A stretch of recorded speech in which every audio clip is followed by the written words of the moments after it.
Tonight, we're diving into 3 chilling tales from the wild, stories of camping trips that went horribly wrong. From tents moved in the night to mysterious strangers and sinister warnings, these are encounters that will make you rethink ever sleeping under the stars again. Let's start with a group of friends who found themselves in a waking nightmare in the Colorado wilderness. This happened during spring break of my junior year of college. My 3 closest friends, Kevin, Ally, and Seb, and I decided to go car camping in Colorado.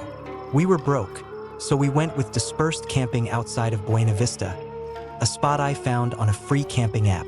It was tucked back on a Forest Service road that seemed to go on forever.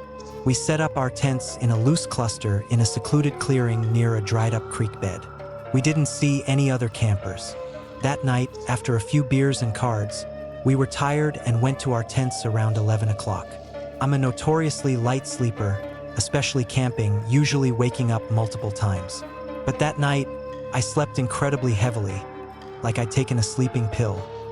The next morning, I woke up feeling off. I unzipped my tent and froze. All 4 of our tents had been moved, not ruffled, but actually relocated into a perfect square formation around a pile of stones that hadn't been there. It was like a dream. Each tent was 20 or 30 feet from its original spot. What was truly bizarre was that the stakes were still perfectly secured, and nothing inside had been disturbed. My gear was untouched, nothing missing. I yelled for my friends. Kevin emerged, and I didn't need to explain. His face showed the same confusion. Ally and Seb followed, equally baffled. None of us remembered a thing. Ally then mentioned a vivid dream about marching, someone counting her steps. Kevin chimed in, saying he dreamed of being in the army, marching with soldiers. Seb and I didn't remember dreams, but the similarity was unnerving.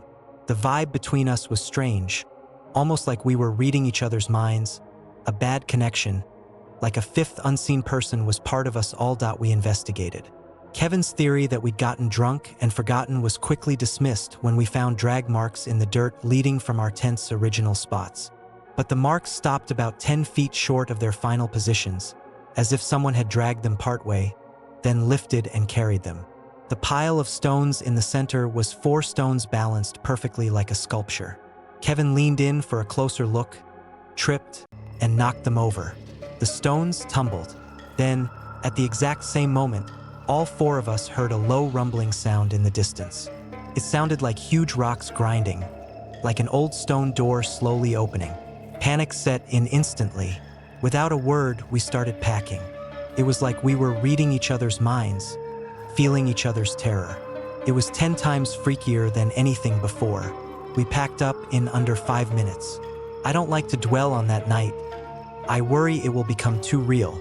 That was 5 years ago. We don't really see each other anymore, but we've never talked about that night since that my name is Simon. This happened last summer when I was 23. My girlfriend Cadence and I planned a camping trip for months. Just the 2 of us. No cell service, no distractions. We picked a spot in the Uhori National Forest in North Carolina, a campground about 3 miles down a rough Forest Service road. Most of the 6 or 7 sites were empty. Cadence chose a secluded spot at the far end, blocked by trees. We spent an hour setting up as it got dark. I got a fire going, Cadence made sandwiches, and for a while, everything felt perfect. Around 10, Cadence left to brush her teeth. I was by the fire when a guy appeared at the edge of our site, startling me. He introduced himself as Aiden, about 30, camped in the blue sedan we'd seen. His intense eye contact made me uncomfortable. When Cadence returned, his entire attention shifted to her. He claimed he was solo camping to get away from people, which was odd given his behavior. I eventually cut him off, saying we needed to sleep. He left, disappearing into the darkness without a flashlight. Cadence and I both felt he was weird. We went to bed an hour later. I woke up realizing something was wrong. I heard 2 voices having a conversation somewhere near our tent. Cadence was asleep. I quietly unzipped the tent and poked my head out. The voices stopped instantly. I grabbed my phone, shone the flashlight around, but saw no one. I went back inside, trying to rationalize it as just late-night campers. I didn't mention it to Cadence. The next evening, while getting firewood, I found a note tucked under my truck's wiper blade. It read, "You should move your tent." I showed Cadence, telling her about the voices. She immediately asked if it was Aiden. As we talked, Aiden walked up wearing the same clothes. I confronted him aggressively, convinced he was behind it. He mumbled apologies, claiming he was checking up on us. Cadence pressed him, and he surprisingly warned us about weird stuff happening there. Deserted campsites, strange occurrences. He said he'd heard people around his car and was leaving, advising us to do the same. We didn't argue. We packed frantically as the sun set. I tried to calm Cadence, but I was just as rattled. As I pulled out, I saw Aiden still at his site, crouched by his car. I stopped. He revealed a massive, deliberate gash in his tire. He asked for a lift, but Cadence whispered no. I offered to call the police, and he agreed. As I drove away, maybe 100 yards down the road, I glanced right. There were 3 figures standing in the woods, about 30 feet off the road, motionless, not trying to hide. Cadence saw them too. My foot hit the brake. Before I could process it, Cadence screamed at me to drive. So I did. She didn't say another word until we hit the highway. I immediately called 911, reporting everything. They said they'd send someone, but we never heard back. I still have a sick feeling about Aiden. Cadence thinks he might have been involved, but I think it was something much worse.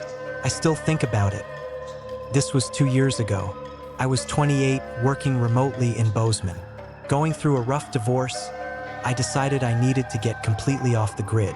As a lifelong scout, I knew my way around the wilderness, so solo backcountry camping wasn't unusual for me. But this time I wanted true isolation. I found unofficial sites in the Helena Lewis and Clark National Forest online. I told only my brother a vague idea of my location, packed my truck with a week's supplies, including my Remington 700, and drove 4 hours. The last part was a tough, overgrown Forest Service road. I parked when I couldn't go further, prepared to reverse out later. As I stepped out, I found a clearing perfect for camping, except for an old, olive green tent already there. It looked like it had been there for years, covered in mold. I called out, but got no response. The zipper was open. I peeked in, met with an awful, deathly smell. Inside, I saw an empty sleeping bag, some soup cans, and a small notebook. I grabbed the notebook and retreated for fresh air. Flipping through it, I saw pages and pages of tally marks, hundreds of them, all in groups of 7. The last page had 42 groups, meaning over 8 months. I wasn't spooked yet, more curious. I kept the notebook and set up my own camp on the opposite side of the clearing, keeping an eye on the old tent. I hiked around, but found no other signs of human presence. No old fire rings, no trails, nothing. That night, the stars were incredible.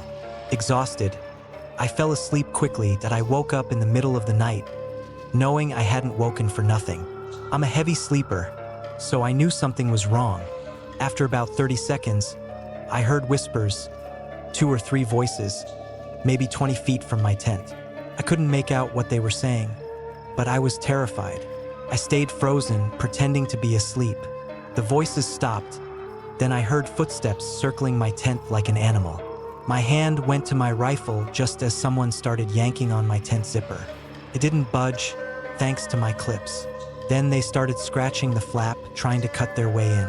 That's when I yelled, saying I had a gun and to back the hell off. The scratching stopped immediately. Silence, then footsteps running away in different directions. At least 3 people. I didn't sleep much more, but my rifle was ready.